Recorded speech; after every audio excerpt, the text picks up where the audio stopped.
कि तन माता कोटरा नाम नग्रामुक्त शिरोरुहा पुरोन्वतस्ते कृष्णस्य पुत्र प्राण रिरक्षया। श्रेष्ठ जन बड़े ध्यान से सुने। आपके सामने अर्थात ससुर के सामने, जेठ के सामने, गुरु के सामने,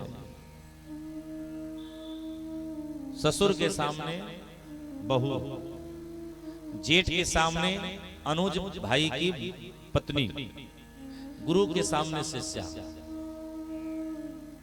इन तीनों के सामने स्त्री को कैसे जाना चाहिए? सर पे पल्लू रख के जाना चाहिए।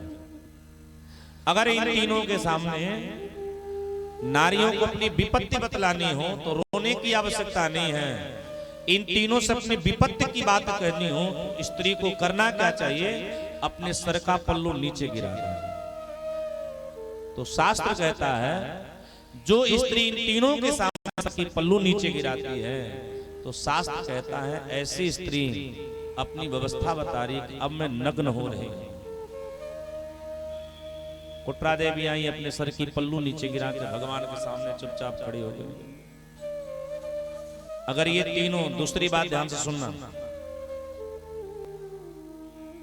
पुत्र वधू, अनुज वधू, शिष्या, ध्यान से सब समझना। पुत्र वधू, अनुज वधू, शिष्या, ये तीनों आपके सामने अगर सिर पर बिना पल्लू की दिख गई तो नीति ये कहती है कि ऐसे जगह पर पुरुष को करना क्या चाहिए? अपना सर जरूर घुमा लेना चाहिए, नेत्र को बंद कर लेना चाहिए, नहीं तो दोष क्या लगेगी? जो नग्न स्त्री को जो देखने का जो दोष लगता है आपको वही दोष लगेगा। ठाकुर जी ने अपना सिर घुमा लिया। कुटरा देवी ने तुरंत बाणासुर से कहा इनको सिर ढकना भी आता है, क्योंकि वस्त्र का अवतार ले लेते हैं। द्रौपदी के लिए यही बने थे, साड़ी बीच नारी है कि नाड़ी बीच साड़ी है, साड़ी ही की नारी है कि नारी ही की साड़ी है। तो कहीं यही स्थिति में दोबारा न हो आ जाए, इसलिए तुरंत इनकी अपनी बिटिया और इनके पौत्र को लाओ, इनके पास समर्पित कर दो। बाणासुर तेरे सौभाग्य हो रहे हैं कि तेरे आंगन में भगवान नारायण स्वयं पधारे हैं। अरे एक बार तेरे पिताजी के आंगन में भगवान पधारे थे, एक बार आज तेरे आंगन में भगवान पधारे हैं। ठाकुर जी भी प्रसन्न हैं। उस समय भी मांगने आए थे, इस समय भी मांगने आए हैं।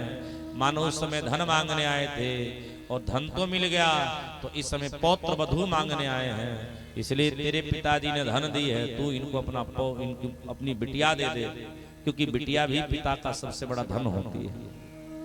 जैसे तेरे पिता ने अपना सर्वस्व धन दिया है, वैसे तू अपनी बेटी रूपी सर्वस्व धन दे दे। बाणासुर प्रसन्न हो गया, भगवान के चरणों को प्रणाम किया। सुखदेव जी महाराज कहते हैं एक बार भगवान श्याम सुंदर अपने बच्चों के साथ भुवन में क्रीड़ा करने गए। तब तक ठाकुर जी के पांव से एक विशाल गिरगिट के शरीर का स्पर्श हो गया और देखते देखते वो विशाल गिरगिट सुंदर मनुष्य का आकृति लिया। कन्हैया ने उसकी पता पूछी, तुम कौन हो? उसने परिचय दिया, अभिमान है। नृगोराम नरेंद्रोहम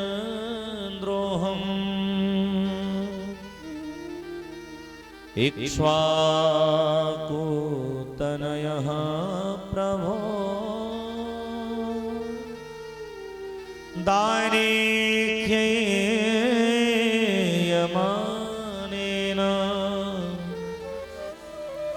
यदि ते कर्णं स्पृशन्। वो गिरगिट जो मनुष्य का आकृति लिया है उसने अपना परिचय दिया। उसने कहा कि महाराज मैं इक्ष्वाक वंश का राजा, मेरा नाम मृग है। अगर कहीं 100 दानियों की चर्चा होती होगी तो उस दानियों में आप मेरा भी नाम सुने होंगे, क्योंकि मेरे समय में संपूर्ण पृथ्वी पर मुझ जैसा कोई दानी नहीं था। भगवान कहते हो दानी भैया, जब इतने बड़े तुम दानी थे, तुम गिरगिट कैसे बने? जरासंध मृग ने कहा महाराज भाई तुम्हें जान नहीं पाया कि मैं कैसे बन गया।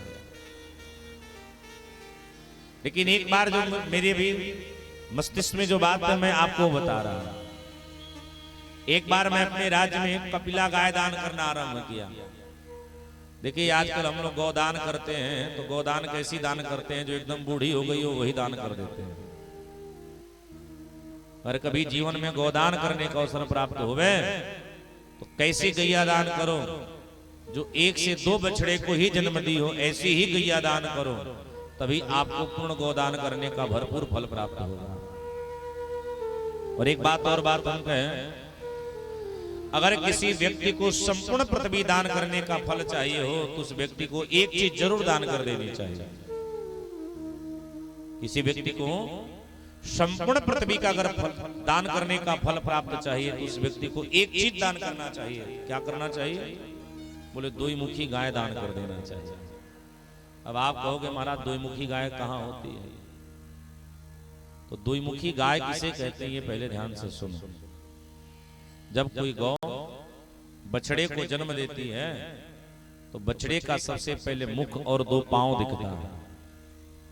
जैसे कोई गौ बछड़े को जन्म दे, जैसे उसका मुख दिख जाए उस समय वो गैया क्या बन जाती है? बोले उस समय वो गैया 2 मुखी गाय बन जाती है, 2 मुखी भी।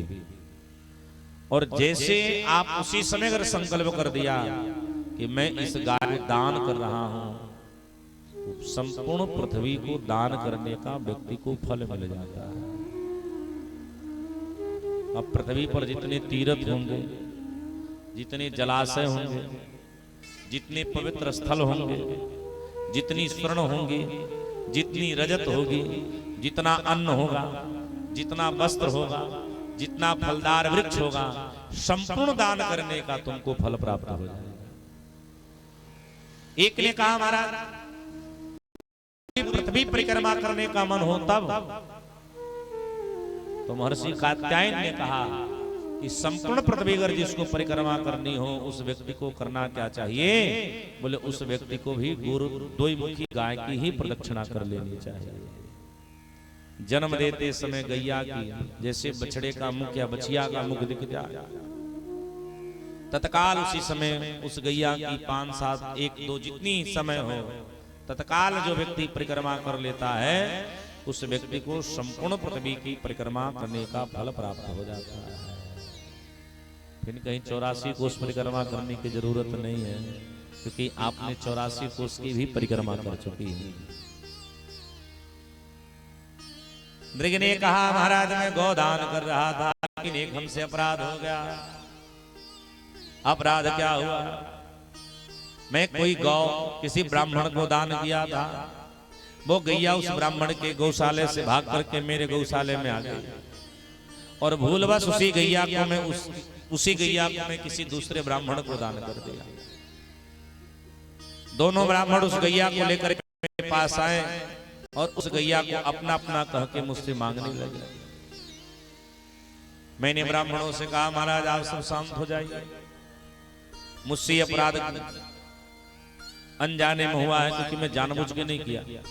ध्यान से सुनिएगा, जो वस्तु आप एक बार दान कर चुके हो या जो वस्तु आपको दान करने का मन कर दिया हो उस वस्तु का तत्काल दान कर दो, और जो वस्तु आपने एक बार दान कर दिया है उस वस्तु का कभी भी दोबारा दान करना नहीं चाहिए।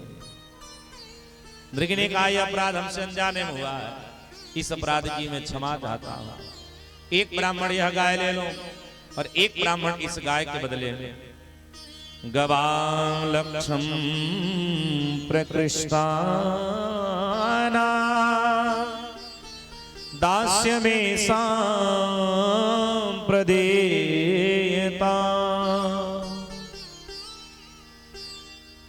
मैं दूसरी तरफ एक गाय के बदले में मैं 10 लाख गाय दान कर दूंगा। ब्राह्मणों ने कहा राजन तुम गिरगिट की तरह रंग बदल रहे हो, इसलिए जहां हम श्राप देते हैं कि तुम गिरगिट बन जाओ। प्रभु मैं तत्काल गिरगिट बन गया और मैंने ब्राह्मणों से कहा मेरा कल्याण कैसे होगा। तब ब्राह्मणों ने कहा जब गौ पालक भगवान गोविंद जब इस धराधाम पर पधारेंगे और उनके स्पर्श से ही तेरा परम मंगल कल्याण हो जाएगा। उनके स्पर्श मात्र से ही तेरा परम मंगल कल्याण हो जाएगा। पर हे प्रभु मैं तब से लेकर के मैं आपकी प्रतीक्षा कर रहा था। भगवान मृग का मंगल कल्याण करते हैं। सुखदेव जी महाराज एक दिन बलदाऊ कहते हैं कि एक दिन बलदाऊ जी महाराज ने कन्हैया से निवेदन करी कि भैया हमको एक दिन वृंदावन चला जाना चाहिए, क्योंकि वृंदावन छोड़े हमको आज बहुत वर्ष हो गए, 75 वर्ष रह गए। कन्हैया बोले अभी तो हमारे पास टाइम नहीं है, आप ही चले जाइए। तो बलदाऊ जी महाराज जब शाम को वृंदावन पधारे तो ब्रजवासी जितने हैं सब आनंदित हो गए और उन ब्रजवासियों को ऐसा लगा कि मानो उनके प्राणेश भगवान श्याम सुंदर ही मिल गए। जब हम बचपना के मित्र से मिलते हैं तो बचपना की बहुत सारी बातें होती हैं। दोपहर की वेला में एक जगह बलदाऊ जी महाराज बैठे थे। एक ग्वाल ने कहा कि बलदाऊ जी अब तो आप बड़े राजा बन गए हैं, अब आपको बचपना कहाँ याद आता होगा। बलदाऊ जी ने कहा मतलब? ग्वाल ने कहा महाराज जब हम छोटे थे तो कितना बढ़िया हम कूद कूद करके यमुना जी में नहाते थे। अब वो बातें बीत गई, अब आप राजा बन गए। बलदाऊ जी हंसने लगे और हंस के उसकी पीठ पर हाथ धर के कहते हैं चलो बुढ़ापे में हम बचपना को याद करते हैं, चलो आज हम यमुना में स्नान करते हैं, तुम भी क्या याद। ग्वाल ने कहा यमुना तो बहुत दूर है। अरे बलदाऊ जी ने कहा तुम चिंता क्यों करते हो, हम यहीं बुलवा देते हैं, तुम तनिक चिंता मत करो। तो यमुना को आदेश करते हैं हे यमुना तुम मेरे पास आ जाओ, हम अपने के साथ स्नान करना चाहते हैं और जब स्नान हम कर लेंगे तो तुम पुनः अपने पास चले जाना। यमुना जी जब नहीं आई तो बलदाऊ जी क्रोधित हो गए, क्योंकि ग्वाल वाल हंसने लगे। बलदाऊ जी ने जब आदेश किया यमुना जी नहीं आई तो ग्वाल वाल हंसने लगे, तो बलदाऊ जी को थोड़ी बुरा लगा, तो यमुना जी को डांटने लगे कि पापे तम ममावज्ञा यन्यायासि मया होता निश्चितां लांगलाग्रेण शतधा कामचारिणीं। तो बलदाऊ जी ने यमुना को डांटना आरंभ कर दिया, हे पापड़ी तुझको हमारी आज्ञा का अवहेलना करना आता है, तुमको समझ नहीं आता है कि मैं कौन हूं, तुम मेरी आज्ञा की अवहेलना करी हो, ले मैं भी तुमको बताता हूं। और ऐसा कस के बलदाऊ जी क्रोधित हो गए और हल तो हमेशा लेके चलते थे, बलदाऊ जी का अस्त्र ही है हल, तो हल को ऐसे फेंके, हल गया यमुना जी में और बलदाऊ जी हल को पकड़ करके खींचने लगे, यमुना टेढ़ी होने लगी। अब तो यमुना प्रकट हो गई। राम राम महाबाहो न जाने तब विक्रमम् यस्यै कांसेन विवृतां जगते जगतः पते। यमुना प्रकट हो गई, बोले हे भैया बलदाऊ जी क्षमा कर दो, हम आपकी विक्रम प्रताप को समझ ना पाए, लेकिन नाराज मैं भी आपसे थे। आप हमारे तट को ऐसा त्याग करके चले गए जैसा लगा कि हमने भी आपका अपराध किया। बलदाऊ जी चुप हो गए, क्योंकि यमुना ने इतनी बड़ी बात की।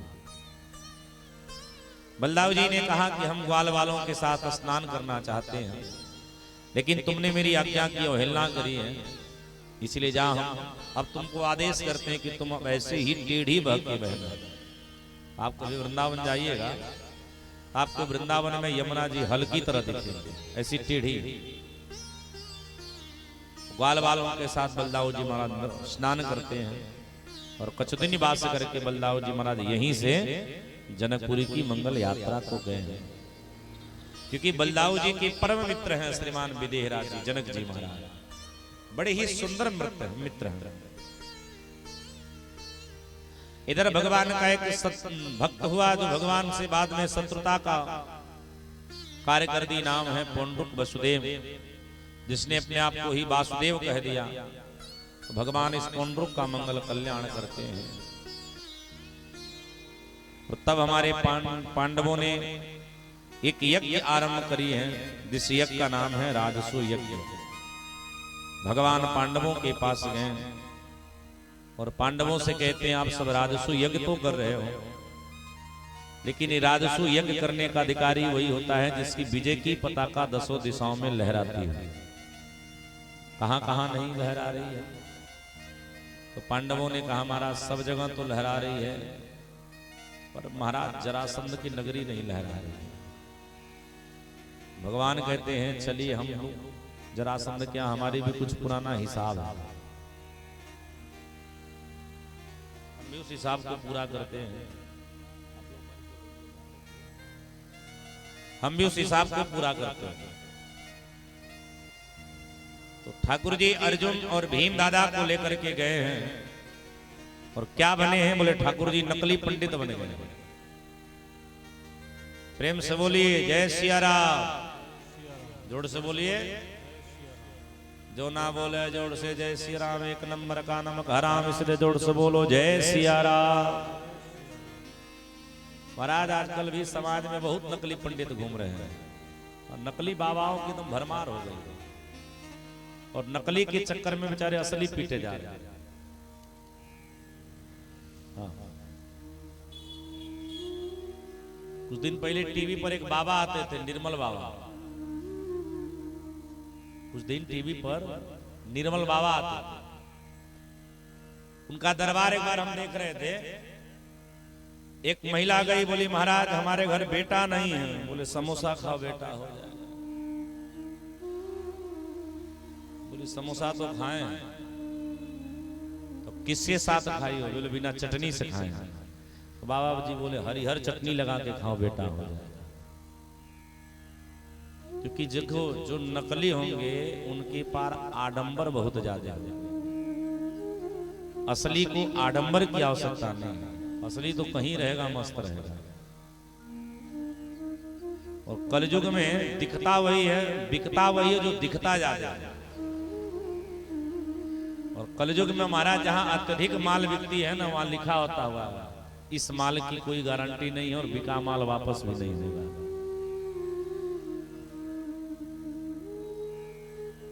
जो असली होगा वो थोड़ा महंगा होगा, ठोस होगा, जो नकली होगा वो सस्ता होगा। तो कलयुग में होता क्या है? बोले कलयुग में सबसे बड़ा वही है जिसका खूब प्रचार प्रसार हो गया, लोग उसको बड़ा काम मान लेते हैं। इसलिए आप सबको ये सावधान रहने की जरूरत है। नकली के चक्कर में असली को मत छोड़ देना, क्योंकि अगर आपने असली को छोड़ दिया तो न आपका नकली ही काम आएगा और असली तो आपने छोड़ ही दिया। तो ठाकुर जी नकली पंडित बन के गए। तो जरासंध की भी महिमा बड़ी न्यारी है। जब से जरासंध मथुरा पर विजय पाया है, तब से जरासंध को ब्राह्मणों के प्रति बड़ी श्रद्धा आ गई है। सुबह की बेला में जरासंध के पास जो ब्राह्मण जाकर के जो कुछ मांगता है, जरासंध उसको सब कुछ दे देता है। आज भगवान ही पहुंच गए। जरासंध सद्धज के तैयार बैठा था। जरासंध ने कहा कहो पंडित जी क्या चाहिए? भगवान हंसने लगे। ठाकुर जी लगे मुस्कुराना। तो जरासंध ने कहा कि तुम इतने सुंदर मुस्कुरा रहे हो, तेरी मुस्कुराहट कहीं देखी हुई। महाराज जी मैं आज एक पंक्ति पढ़ रहा था, एक भक्त ने कहा कि मेरी आंखों में आंसू नहीं कुछ नमी है। मेरी आंखों में ये आंसू नहीं कुछ नमी है, क्योंकि तुम तो हो बस तेरी कमी। तो जरासंध ने कहा तेरी मुस्कुराहट को मैं देखता हूं, पहचानता हूं। ठाकुर जी बोले हम पंडित जी हम हंसते बहुत हैं, जो भगत दान करते हैं ना उनको ऊपर बड़ा हम पसंद करते हैं। जरासंध ने कहा आपको जो चाहिए सो मांगो। तो पंडित जी ने कहा कि अगर हम जो मांगोगे सो देखो, जरासंध ने कहा हम वचन देते हैं जो तुम मांग लोगे वही दे देंगे। तो भगवान हंस के कहते हैं हमको भिक्षा में धन मन नहीं चाहिए, हमको भिक्षा में तो युद्ध चाहिए। युद्धम न देहि राजेंद्र द्वंद्वशो यदि मन्यसे युद्धार्थिनो वयम प्राप्ताम राजन्यान्नान कांक्षिणा। हमको युद्ध चाहिए। सुन, हम तीनों में से तुम किसी से भी लड़ सकते हो, चॉइस यूज हो, तेरी चॉइस है। जरासंध हंसने लगा। जरासंध कहा कि हमको शंका हो रही थी कि तुम नकली हो, क्योंकि असली पंडित का हाथ उठता इसीलिए सर्वे भवन्तु सुखिनः सर्वे सन्तु निरामया सर्वे भद्राणि पश्यन्तु मां कश्चित् दुःख भाग भवेत्। लेकिन तेरी हाथ उठ रही है लड़ाई करने के लिए, मतलब तू असली नहीं, तू नकली है। भगवान कहते अगर हम नकली हैं तो तुम हो कौन असली दानी? जरासंध ने कहा तो हमने तुमको वचन दे दी है, हम तो ये जान जाए कि हम किससे लड़ने जा रहे हैं। तब भगवान अपने स्वरूप को प्रकट करते हैं। तो जरासंध जैसे कन्हैया को देखा तो देख करके हंसने लगा। हंस के कहता है अरे कन्हैया, अरे मैं तुमसे लड़ूं? भगवान ने कहा क्यों? जरासंध ने कहा जिसको एक बार मैं हरा देता हूं उससे मैं कभी लड़ता ही नहीं, मेरी तौहीन हो जाती है। भगवान कहते हमने तुमको 17 बार हराई तो? जरासंध ने कहा कोई बार बार हारे, लेकिन फाइनल जो जीतता है असली विजेता वही कहला जाता है। इसलिए पक्का विजेता तो हम हैं, क्योंकि तुमने हमको बार बार भगाई, फिर भी हम बार बार तेरी मथुरा गए, और एक बार हमने तुमको भगाई तुम लौट के आए। असली विजेता तो हम हैं। अर्जुन दुबला पतला मैं लड़ा नहीं सकता, भीम थोड़ा मोटा ताजा है, भीम से ही लड़ो। तो भीम दादा को अभिमान आ गया, बोले दोनों को छोड़ के हमसे लड़ रहा है। ठाकुर जी बोले भीम दादा को समझ नहीं है कि जहां अभिमान होता है वहां जीव हमसे दूर हो जाता है। युद्ध के मैदान में भीम दादा को जरासंध ने इतना पीटा, इतना पीटा, इतना पीटा, इतना पीटा कि भीम दादा की एक एक नसें ढीली हो गई। कहारते टेढ़ी टेढ़ी टांग से कन्हैया के पास आए। कन्हैया बोले कमर क्यों टेढ़ी किए हो? भीम दादा ने कहा भैया बड़ा पीट रहा है, बड़ी मारा। भगवान कहते हैं आपके तो मन में अभिमान हो गया था। भीम दादा समझ गए कि कन्हैया हमारे अभिमान को खा रहे हैं। तो भगवान श्याम सुंदर कहते हैं कल युद्ध करना और मेरे तरफ देखते ही हो युद्ध करना। युद्ध आरंभ होने लगी। भगवान श्याम सुंदर एक लकड़ी का टुकड़ा लिया और ऐसे टुकड़े को दो भाग में कर दिए। दाहिना भाग बाएं फेंक दिए, बायां भाग दाहिने फेंक दिए। भीम दादा समझ गए। एक पादम पदम क्रम्य दोर्भ्यामन्यं प्रगृह्यस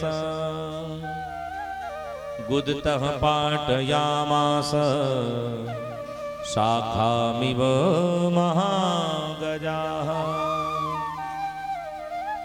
जैसे हाथी जब जो हाथी को चराने वाला है पिलवान इसको कहा जाता है, उसको पटक करके जब उसका वध करती है तो करती क्या, पटक देती है। एक पांव उसके पांव पे रख देती है, सूंड से उसके एक पांव को पकड़ करके फाड़ देती है। भीम दादा ने वैसे फाड़ा, दाहिना भाग बाएं, बायां भाग दाएं फेंका। जरासंध के यहां से मुकुट आया और पांडवों ने यहां यज्ञ किया। यज्ञ हुए हैं तो यज्ञ में विशेष तौर पे क्या हुआ? देखिए यज्ञ तो होता पर यज्ञ की विधि क्या है कि यज्ञ की विधि में स्वर्णदान अन्नदान खूब होना चाहिए। धन दान करने के लिए किसको लगाया? बोले कर्ण को लगाया, क्योंकि कर्ण के हाथ में कैसी रेखा है कि जितना दान करेगा उतना ही खजाने पे और धन आएगा। अन्नदान करने के लिए किसको लगाया? बोले अन्नदान करने के लिए दुर्योधन को लगाया, क्योंकि शत्रुता मान करके खूब दान करेगा, इसी बहाने दान होता रहेगा। दूसरी बात, यज्ञ में भोजन बड़ा सुंदर बनना चाहिए। तो भाई भोजन वही बढ़िया करा पाएगा जो खुद बढ़िया भोजन करता हो। अब जो घर पे नमक भात खा के रहता हो, अपने रिश्तेदारों को क्या बढ़िया पकवान खिलाएगा? तो भोजन बनवाने की व्यवस्था किसको दी गई? बोले भोजन बनवाने की व्यवस्था श्रीमान भीम जी को दी गई।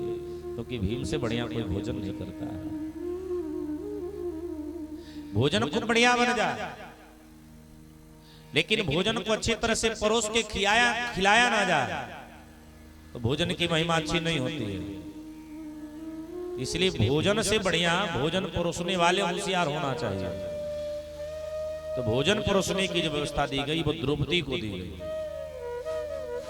युधिष्ठिर जी ने कहा कन्हैया तुम कौन सेवा लोगे? तो कन्हैया बोले हमारी एक सेवा जग जाहिर है। क्या? बोले हम ब्राह्मणों के जूठे पत्थर उठाएंगे और उनकी चरण पादुका को हम उठा के अलग रखेंगे। यज्ञ आरंभ हुआ। पहले जब यज्ञ होते थे तो यज्ञ मंडप में घंटा बांधे जाते थे, और जब घंटा 3 बार आवाज कर देता था स्वतः, तो मान लिया जाता था कि यज्ञ पूर्ण हो गया। आजकल वो घंटा क्या है? बोले आजकल वो घंटा ही डकार हो गई।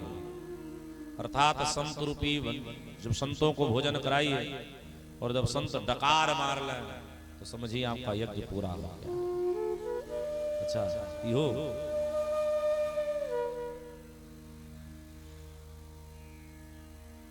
समझ जाइए, ये महाराज जी का कल के लिए दर्शन हो रहा है आज से। तो आजकल यज्ञ में बढ़िया भोजन कराओ, चकाचक माल पानी दक्षिणा दो, क्योंकि यज्ञ की पत्नी का नाम है दक्षिणा देवी। और जैसे अग्नि कुंड में जितना सुंदर घी की आहुति करोगे, तो आजकल के परिवेश में जेब रूपी कुंड में जितना धन की आहुति करोगे उतना ही हम प्रसन्न होकर आशीर्वाद आपको देंगे। इसलिए ध्यान में रखना चाहिए, यजमान को बड़ा संभल के रहना चाहिए। तो पहले जब यज्ञ होते थे तो घंटा बांधे जाते थे। घंटा जब स्वतः 3 बार बज जाता था तो मान लिया जाता था कि यज्ञ पूरा होगा। लेकिन युधिष्ठिर जी के यज्ञ का घंटा केवल 2 ही बार बजा, 3 बार बजा नहीं। युधिष्ठिर जी चिंतित हो गए, कन्हैया के पास गए। आप बड़े ध्यान से सुनिएगा, ये विशेष कथा आपके लिए। कन्हैया के पास गए तो युधिष्ठिर जी से भगवान श्याम सुंदर कहते हैं कि आपके यज्ञ के परिधि के अंतर्गत कोई ना कोई भूखा रहा होगा। कल आप यज्ञ की पूर्णाहुति कर रहे हैं और आपका यह ध्यान होना चाहिए, इस दरवाजे पर जो ही आए बिना कुछ प्रसाद पाए न जाए, चाहे वो आपका शत्रु हो, चाहे आपका मित्र हो, या आपका जानने वाला हो या आपको न जानने वाला हो, कुछ ना कुछ जूठन गिरा के ही जाए। यज्ञ की वही सबसे बड़ी सुविधा होती है। पता लगवाई गई, एक ब्राह्मण जब से यज्ञ हो रहा है तभी से भूखे बैठे। कल हमारे रसोइया जी भोजन नहीं कर रहे थे, तो हम महाराज जी को कहते हुए सुने, क्योंकि रसोइया जी थोड़े विषय को लेकर के कुछ नाराज चल रहे थे। तो हम कल कहते हुए महाराज जी सुने, अरे सब पाके करिए का जब भंडरिया जी ना पाई। हम अपने कमरे से गए, हम इन 2 लोगों को लिए, बांसुरी बजा ले भैया को और नाल बजाने वाले भैया को लेकर गए। हम के चलो उनके पांव पड़ा जाए। रसोइया जी सोए थे। रसोइया जी का एक नियम हमको बड़ा अच्छा लगता हमारा, जब सुबह उठते हैं तो 2 मिनट हाथ जोड़ के पता नहीं कहा मंत्र पढ़ते हैं, वह जाए। अब डी राजा बरम माई वह चिल्लाते हैं, वो सुनते हैं। शाम को जब सोने जाते हैं तब वो उनका नियम है 5 मिनट हाथ जोड़ेंगे, हे काली माई, हे बरम बाबा, हे डी राजा, हे भाई देवी, हऊ देवी, फला फला जो उनका प्रिय है, पढ़ के तभी सोते हैं। बेचारे पढ़ के सो गए थे। हम के चलिए पा लीजिए, बोले भूख नहीं है। तो जहां कभी कभी महाराज जी प्रेम जब काम ना आवे तो वहां क्रोध दिखला देना चाहिए। हमने डांट लगाई, और डांट जानते हम क्या लगा? हम बोले आप नाराज हो, लाठी लेकर हम ही 2 डंडा मार लो, पर चल के भोजन कर लो। तो आपके बेचारे प्रसाद पाए। कन्हैया बोले भैया तेरे यज्ञ के परिधि के अंतर्गत कोई ना कोई भूखा हो। पता लगवाई गई तो एक महात्मा 7 दिनों से अन्न जल का ग्रहण नहीं किए, तपस्या में बैठे थे। अर्जुन जी रथारूढ़ होकर के गए और अर्जुन जी महाराज पंडित जी से कहते हैं महाराज चल के हमारे घर भोजन पाओ, यज्ञ को पूर्ण करो। पंडित जी ने कहा महाराज हम भोजन उसी के घर करते हैं जो अपने जीवन के 100 यज्ञ का फल भगवान श्री कृष्ण के चरणों में अर्पण कर देता है। अर्जुन जी बोले हो पागल है, एक यज्ञ पूरा नहीं हुआ 100 कहां से लाए? अर्जुन जी लौट के चले आए। क्योंकि अर्जुन जी को भगवान की संगत तो है लेकिन सत्संग नहीं है। क्योंकि जब तक जीवन में परमात्मा कितनी भी दर्शन क्यों ना दे दे, ध्रुव के जीवन में परमात्मा ने दर्शन दी लेकिन ध्रुव के जीवन में सत्संग नहीं थी, इसलिए ध्रुव यक्षों का लगे हैं संहार करने। प्रहलाद के जीवन में परमात्मा ने बाद में दर्शन दी, सबसे पहले सत्संग दे दिया, इसलिए प्रहलाद अपनी बाल्यकाल से लेकर के जवान काल तक प्रहलाद बड़े ही स्थिर रहे।